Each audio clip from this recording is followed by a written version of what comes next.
you gonna teach us anything? What, you want me to teach you something? You want to learn something? All right. You got it!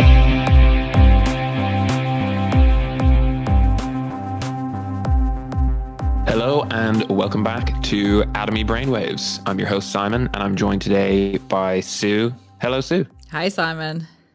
Our second episode recording of the day. How are we feeling? Yeah, good. Yep. Good. I think we're warmed up. We're ready to go into part two. Yeah, absolutely. So what is Atomi? It's an online resource for second level education, a platform used by students and teachers alike to help make education awesome and engaging. We provide content for schools and students in Australia and the UK in the form of short, digestible, syllabus-specific videos and classroom activities. Unsurprisingly, ours is a podcast about education for educators, where we take a look at some key issues in the world of education. And today we're doing so with the help of our resident teaching expert, former head of English, digital learning leader for curriculum and pedagogy, and director of curriculum, Sue. Today, in our crosshairs, we have got active learning. So a surface level understanding of active learning can sort of be gleaned from the name. It's a little bit self-explanatory in that respect, but you know us, we're all about the deeper dive. Yeah. So Sue, could you dive into what the model is, what the core goals of an active learning model are, and the principles that underpin it? Yeah, sure. So, as you say, it's quite obvious by the name what it is at a surface level, and it's that learning can't be passive; it has to be active. Students learn. The idea is that students learn more when they participate in the process of learning, and it's designed to encourage the brain to activate cognitive and sensory networks. So the goal is to make learning stick by having active student brains and activating them in different ways, and so the more they kind of learn. The model itself requires teachers to look for ways in which to actively engage their kids as they teach. So looking at the material that they've got and reimagining the material and their courses to think of more ways to actively engage their kids. So, for example, like a great exercise would be to provide the students with a number of essays. I know we default a lot to English examples, but that's obviously my background. No problem with that. It's your area of expertise. But, to give them a number of essays or even just a body paragraph from an essay and ask them to order them in rank order from, 1 to 4, 4 being the worst, 1 being the best, etc. And then in groups, draw out what makes a 1 a 1 and a 4 a 4 and a 2 a 2 and what makes the scale that they've put them on. And then they create sort of, a list of ingredients about what makes a great paragraph or about a great essay. And then, then you can explicitly teach what they've missed. But hopefully it won't be too much, if you've got quite a few brains working together on an exercise like that. So you're looking for ways, you're still actually, in that example, you're still teaching what an essay needs or a paragraph needs or essay structure and that sort of thing, but they are actively finding the answers for themselves. And that model can almost be flipped, could you say? I mean, perhaps not in this specific example, but you can also take the approach of going explicit first and then moving into the active learning segment, and it still absolutely. Yeah, so even with that example, you could still do an explicit introduction on essays and what sort of a great essay needs. You could look at tense, you could look at formal language. You could look at a few things, and then let them dive into the examples you've given them, and then they could get more things out of that. So yeah, definitely, there's any way of flipping that. But it's basically looking at the sort of activities that you're doing and encouraging them to learn through doing. Yeah, and the value for that almost feels intuitive. I think we can all relate to that feeling of the doing of something being such a fantastic teacher, either in tandem with or exclusive from having it explained to us. Actively getting involved in the process makes such a difference. Yeah, absolutely. Helps it to stick into your memory.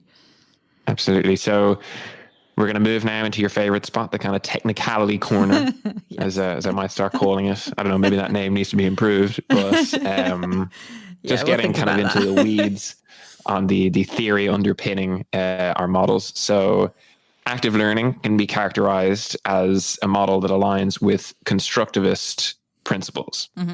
So could you talk us through what constructivism is and just what makes active learning a constructivist approach to teaching?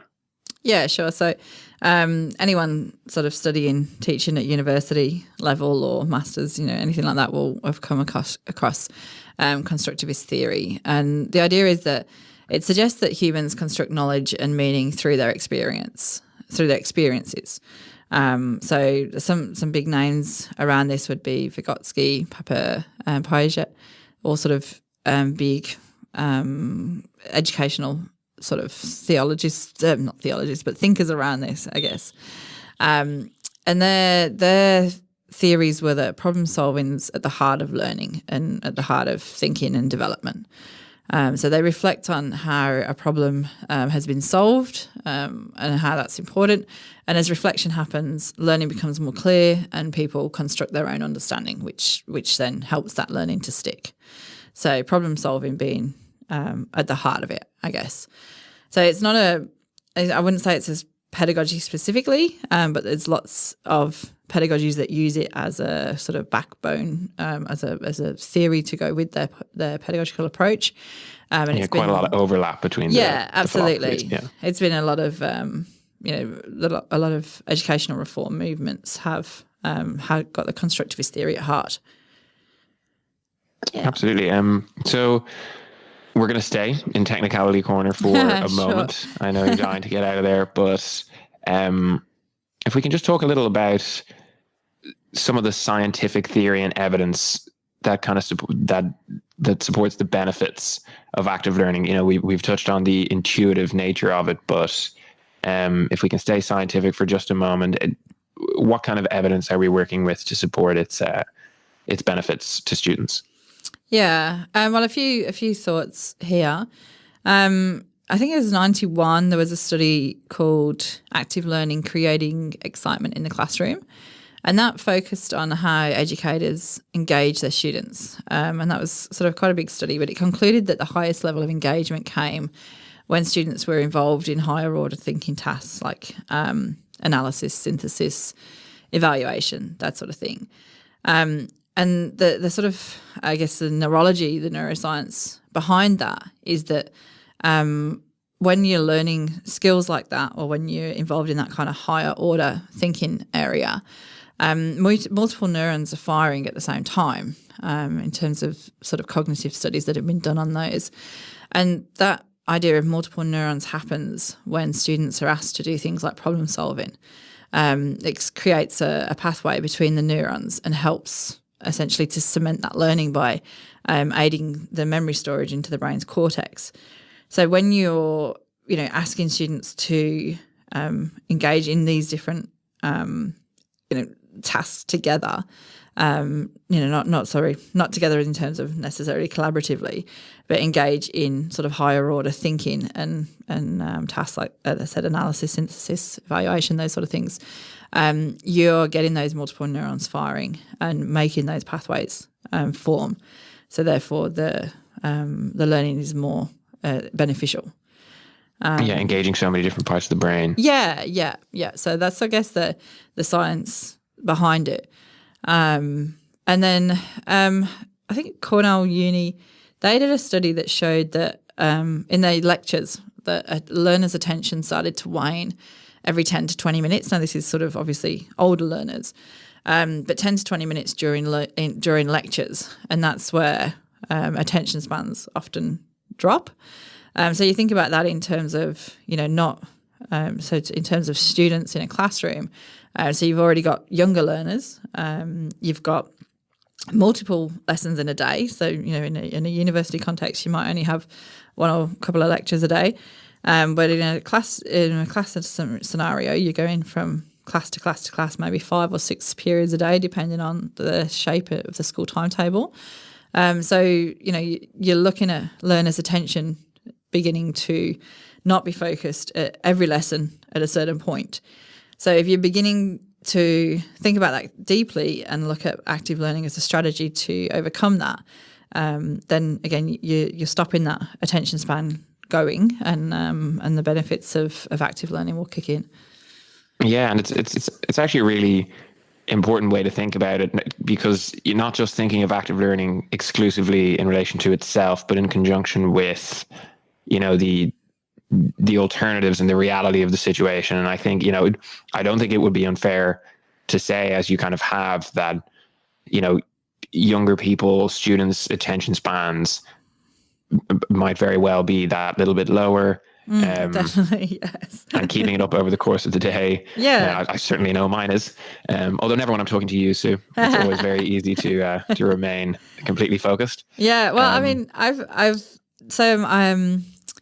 a 6-year-old who's just started kindy, and it's really, just give me this sort of small indulgence at the moment. But in terms of the cognitive load, or in terms of the tiredness of a child going to school, he's now at school from 9:10 till 3:10, 5 days a week, and that's more than he's ever done. Obviously, he just started kindy, and he is exhausted. Like, he's loving it, but he's exhausted, and so seeing that from a parent point of view is something I've never experienced before, because, he's my one and only. He's only just started school.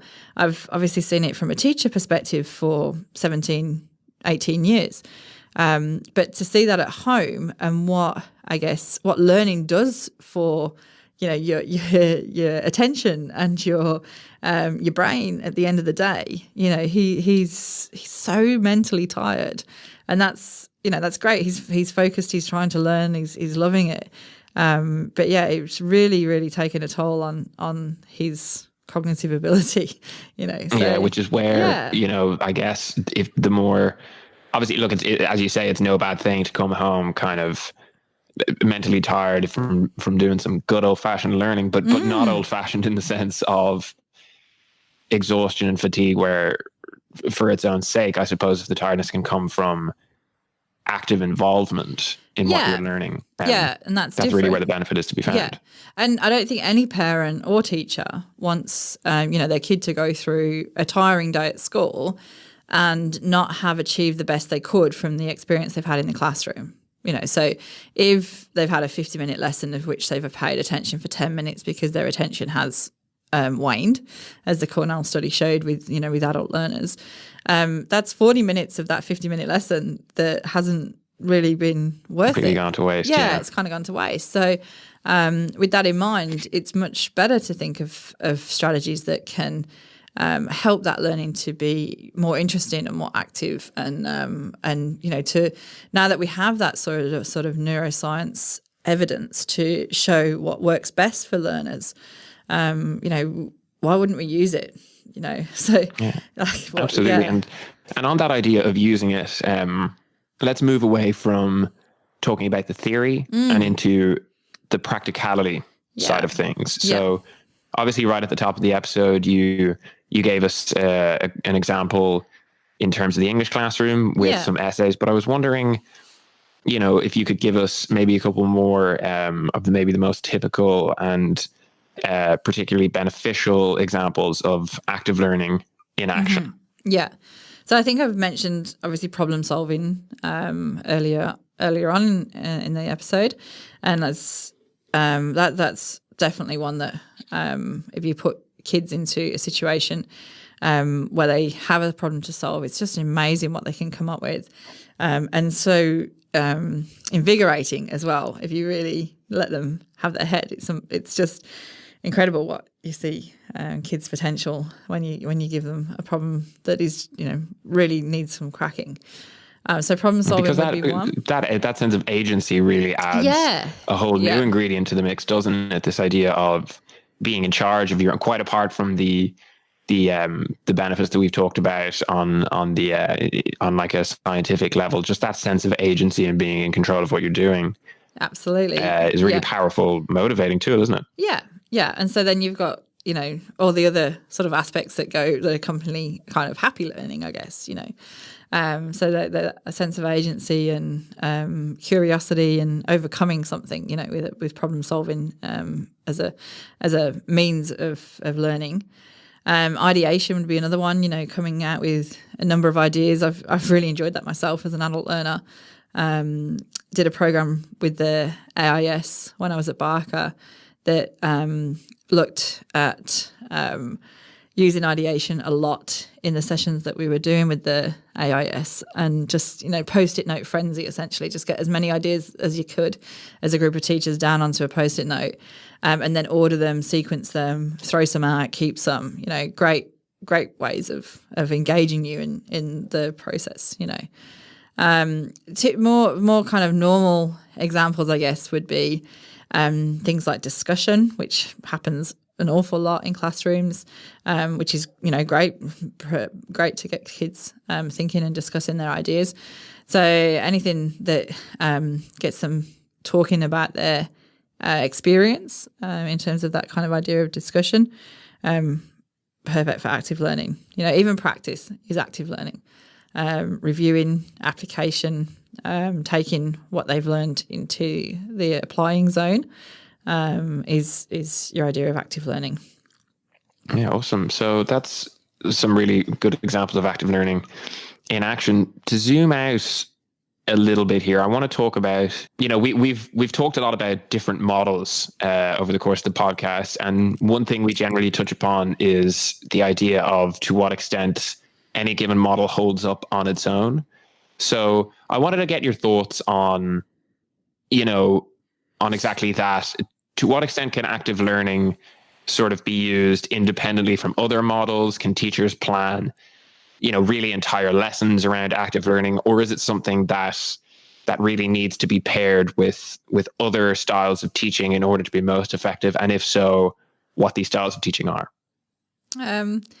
Yeah, no, I think it stands up on its own 2 feet. Like it's definitely something that is, in the base form of like just discussions that we talked about a moment ago, or application or problem solving, that idea of, or even collaboration.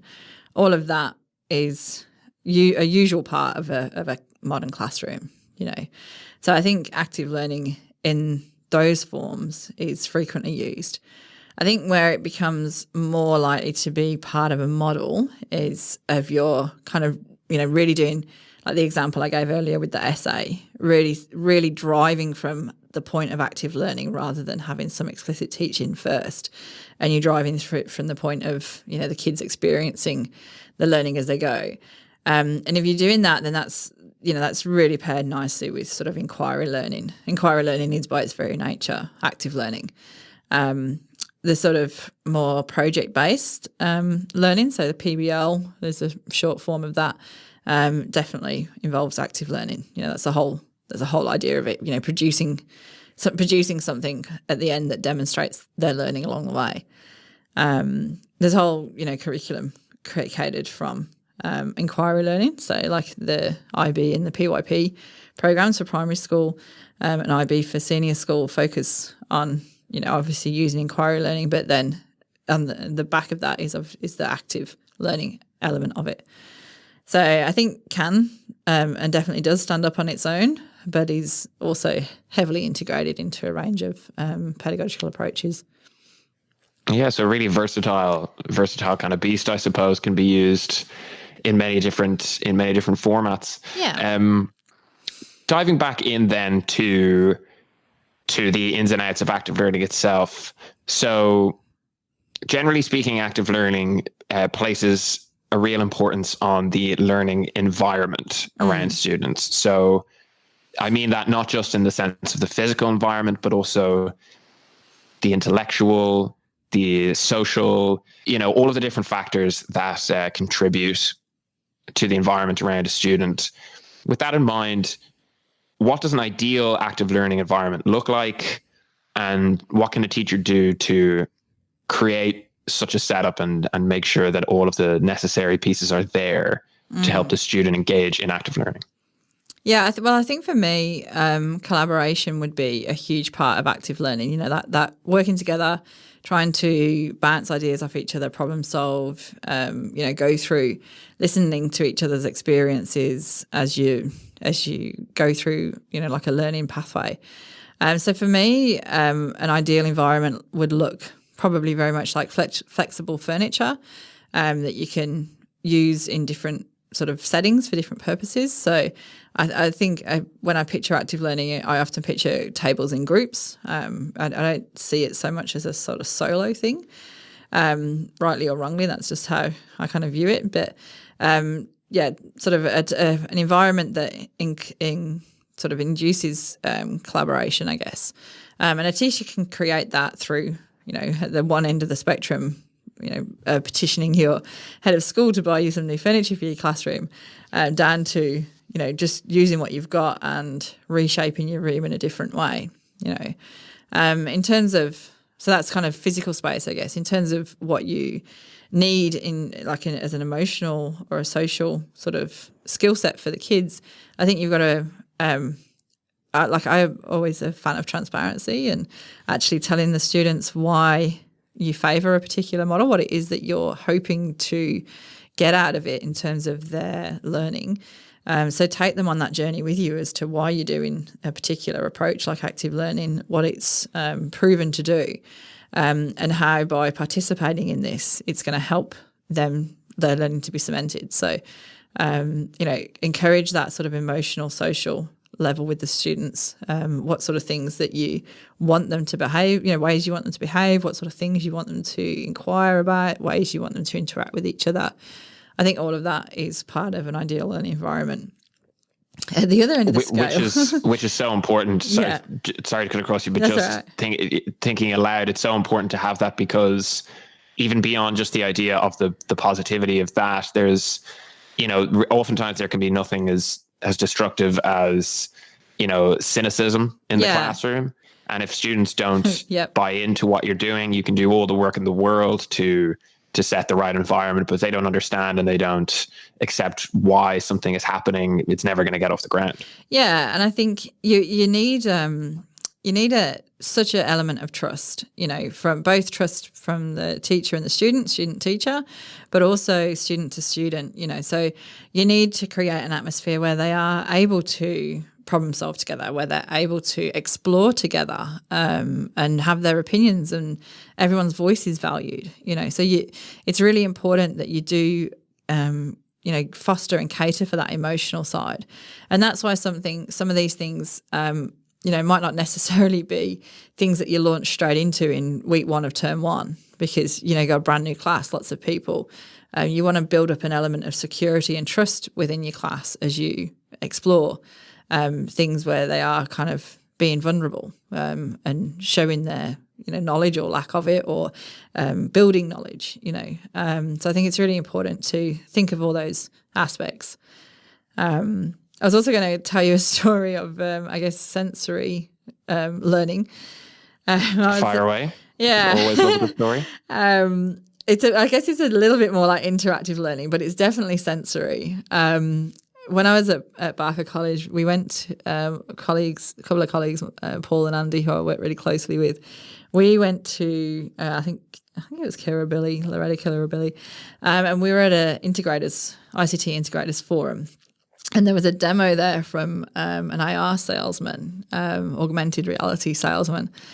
And he basically had headsets that you would wear, that he was trying to essentially sell to, schools with lots of money, that they could have sets of these in their classroom. And then if a kid, if a teacher's, say, doing a biology lesson and they're looking at the heart, then you would put the AR set on and look through the, look at the heart beating, be able to essentially touch it, because you had something that you held, and as you turned that around, it helps you to turn the heart around and look in it, It was weird, but it was so sensory that one of my colleagues, I think it was Andy, we had a program where you were walking down a street. So it was like a virtual field trip, essentially. I can't remember where it was. Maybe let's pretend it was Italy or something, like a street in Rome or something. And you were walking down the street, turning your head from side to side, and it turns with you and shows you the whole kind of layout. And it was so, I guess, it really disorientated him and actually made him feel quite sick, because no. it wasn't a good sales pitch. But it was Not that the way the salesman wanted it to go. It was that sort of sensory involved, and helped him, I guess, to really, really feel that environment. It was quite interesting on the drive home. But yeah, I think you need a lot of money for that kind of sensory learning. But it's definitely an interesting way of producing active learning if you've got something that technology like that at your fingertips. Amazing. Yeah, absolutely. It might be very far down the spectrum of what's available to all, but hey, if it's a runner, it's definitely something to quite literally create the perfect environment for active, engaged learning. So that kind of ties in sort of to the last question I wanted to ask you, which is not massively mutually exclusive from the idea of environment, but just to zone in specifically on resources, because a lot of proponents of active learning have talked quite a bit about the value that certain resources can bring. We have your example there of the all-out resource of totally integrated virtual environment, but what are some other examples of certain resources that teachers can bring into a classroom that can really make a difference in terms of bringing active learning, bringing that model to life within their classroom? Yeah, well, there's a spectrum of kind of things that you could use. So if you're still if you're doing direct instruction or explicit teaching, as we've called it in a previous episode. One of the ways of looking at that to make it sort of not just so passive is to use something like Cornell Notes. So that's kind of one of my favourites to get students engaged with, really actively taking notes on what they're listening to. Now that's still not quite touching into the proper idea of active learning, because they're not using their experience essentially to construct it, but it's helping the direct instruction to be more active, if you see what I mean. And then from that, you probably need to do some other activities to take it really into the realms of active learning as we've defined here.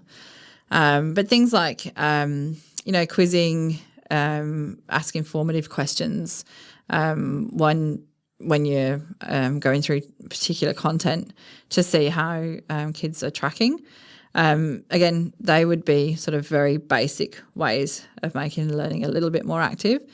But then more in terms of what I was talking about in the first few questions about really thinking of ways of a teacher having ways to actively change what they do, like change a resource that they might use in order to really engage kids in active learning.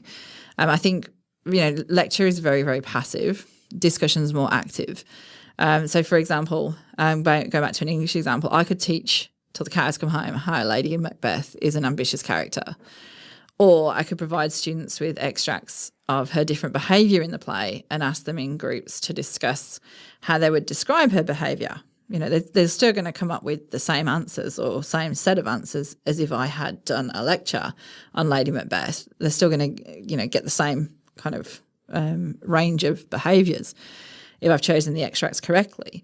But it will be a much better exercise for them, and is an example of active learning for them, rather than me just telling them. So I think it's really getting teachers to look at what they're doing and then go, okay, is there another way I could do this that makes, I guess, the kids have an experience or a journey to get to the result I wanted them to get to without me just telling them. If that makes sense. Working within, kind of figuring out within yourself the approach to find the right resources that you sort of already have at your disposal, I guess. Yes, it's like almost backwards mapping from where you want to be. Like for that example, I want them to know that Lady Macbeth's ambitious. Okay, I could tell them, or I can let them find that answer out for themselves. So what can I provide for them to get to that same place that will have more benefit on their learning than me just lecturing them on it? Which is very, it's the message as well, kind of the underlying message there being it is a super accessible model. It doesn't necessarily require these kind of particularly outland. It can definitely help having these different technologies in the mix, but it's definitely achievable without them if the right approach is taken. Yeah, I think it just, teachers are incredibly time poor. And so, to sort of change an activity in that example that I just gave, I guess, takes a bit more thought and prep than, walking into the classroom and delivering very easily from my own brain what I know about Lady Macbeth and providing examples on the spot. I'd have to have that much more ready ahead of time than walking in and doing the latter, So it's worth it, but it needs the time devoted to it. Yeah, it does take that time, but definitely in the long run, worth it. Also, I have to say, I was quite frankly shocked you went for Macbeth over your beloved Hamlet. I know, I was trying to use it branch as an out example there. I was like, this is a new Sue. Yeah. New season, new Sue. Yeah, I did miss that one, actually. I should have got a Hamlet thing in there. Look, I'm sure you'll find maybe we should re-record this. Hamlet. Maybe. Well, let's consider it, but I'm sure you'll find ways to shoehorn Hamlet in. Yeah, always. In future episodes. Alrighty, well, that is all that we have time for on the active learning front. However, you know the drill. It's time for Sue's hot tip. It can be a little bit of advice on teaching, an anecdote from her teaching days, or just a fun little story from concerning anything. So, Sue, what's today's hot tip? Well, it is to do with active learning. I remember being in a class of standard English students who ended up just saying, "Miss, can you just tell us the answer?" And you're like, "No." Like, why not? You're just like, because it's better for you if you come up with the answer, and then I'll tell you if it's right or wrong. So if you get resistance from the students to turning learning into a more active approach, just push through it, because students don't know what's best for them. That's why you went to uni. That's why you have, you're employed in a school. That's why you do the job that you do as a teacher. So if you, sort of have followed this or are an advocate anyway for active learning, then I just encourage you to kind of push through the pain, which might be students' sort of apathy, or students, I guess, being in a very safe position of, just tell me it's easier. I just want to sit here, and just be told and not really work for it myself. And that's a typical kind of response from teenagers. But once you do start getting them to, fire all these neurons and get their brains working in different ways, it is going to be so much more beneficial for them and for what they learn. So if you meet resistance, which you may, just push through it. Never back down. Don't give those students what they want. No way. Give them what they need. Yeah, exactly. Sound advice as always, and very topical for the episode. So thank you. Yeah. Too. No worries. Alrighty. Well, as always, thank you for tuning in and listening, everybody. Looking forward to getting you back in for whatever educational topic we fall upon next. In the meantime, check us out on our main site, getatomy.com, or listen to any other of our episodes on a variety of topics. It's goodbye from Sue. Bye, everyone. And goodbye from me. Till next time.